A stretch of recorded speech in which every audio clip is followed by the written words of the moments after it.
আসসালামু আলাইকুম।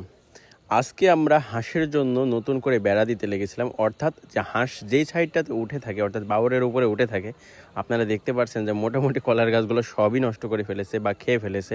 আর যে ২-১টা আছে তাও অল্প দিনের মধ্যে আশা করি সব শেষ করে ফেলবে। তবে যেই পাশটায় থাকে সেই পাশটায় উঠে ওরা রাস্তার পাশ দিয়ে যে বেড়াটা দেওয়া ছিল এই হাটের কারণে, অর্থাৎ আমাদের এখানে বাজার বসে প্রত্যেক সোমবার, শুক্রবার এবং শনিবার। এই হাটের কারণে সেখানে সাইকেল, ভ্যান, গ্যারেজ রাখাতে কিছু জায়গায় ছিঁড়ে গেছে আর সেইখান দিয়ে হাঁস বের হয়ে যাচ্ছে।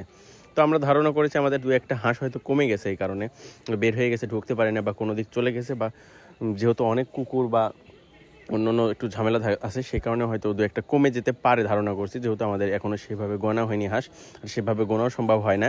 তবে আমরা ভ্যাকসিন দেওয়ার সময় আবার সুন্দর করে গুনে নেব যে হাঁসগুলো সব ঠিক আছে কি না। তবে আমাদের ধারণা মনে হচ্ছে যে হাঁস ২-১টা কমে গেছে, এই কারণে বেড়াটা সুন্দর করে দেওয়ার প্রয়োজন পড়েছে এবং আমরা সেই বেড়াটা সুন্দর করে দেওয়ার জন্যই আজকে আবার নতুন করে জাল নিয়ে আসছি। অর্থাৎ নিচ দিয়ে যে ফাঁকাটা হয়ে গেছে, যেই দিক দিয়ে হাঁস বের হয়ে যায় সেই জায়গাটাই আমরা আজকে পূরণ করে দেবো এবং বেঁধে দেবো, যেন হাঁসগুলো বেরোতে না পারে। অর্থাৎ যেই পাশটাতে আমরা পানিতে অল্প জায়গা দিয়ে ঘিরে দিয়েছি সেদিক তো ভালোভাবে ঘেরাই আছে আর একদিকে ঘর আছে, আর যেই পাশ দিয়ে হাঁস বের হয়ে যাওয়ার সম্ভাবনা ঠিক আমরা সেই পাশ দিয়ে সুন্দর করে নিচের পুকুরগুলো বন্ধ করে দিব, যেন হাঁসগুলো আর বের হতে না পারে।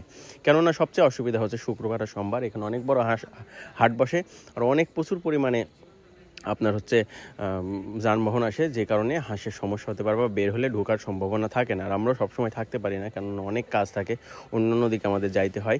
অনেক কাজ বলতে আমাদের আপনারা জানেন যে কয়েকটা প্রজেক্ট রানিং আছে যেগুলো আমরা এখনও বলিনি, আর পাশাপাশি আমরা কিছু কাজ করি যেগুলো করতে থাকছে, অর্থাৎ পাটকাঠির কাজ বলেন বা আমাদের অন্যান্য কিছু ছোটোখাটো কাজ আছে সেগুলো করতে হয়। আবার মাছের ২-৩টা পুকুর আছে সেগুলো আমাদের দেখতে হয়। তো এইটা শেষ করার পরে আমরা চলে গিয়েছিলাম আমাদের ছোটো পুকুরে। সেখানে আপনার আজকে কলা গাছ থেকে আমরা ভাদাল, যেটা আমাদের গ্রাম্য ভাষায় বলে থাকি, সেই ভাদালটি সংগ্রহ করেছি। এবং ভাদাল সংগ্রহ করার পরে আমরা সেখানে পুকুরে যেহেতু পানি অনেক কমে গেছে, যদিও মাছ নেই, মাছ চুরি হয়ে গেছে, তো আমরা চিন্তা ভাবনা করেছিলাম এখানে জাল টানা যায় কিনা। তো সেই চিন্তা ভাবনার থেকেই আজকে ওই পুকুরে যাওয়া আর ওইখান থেকে নিলয় ভাদাল সংগ্রহ করেছে তার খাওয়ার জন্য। তো আজকে আমরা এই কাজগুলোই করেছি। আর অবশেষে পাটকাঠির যে কাজটুকু করতে হয় প্রতিনিয়ত আমাদের করতে হচ্ছে, সেটাই আমরা করেছি। তো আজকের মতো এটুকুই। সবাই ভালো থাকবেন। আসসালামু আলাইকুম। আল্লাহ হাফেজ।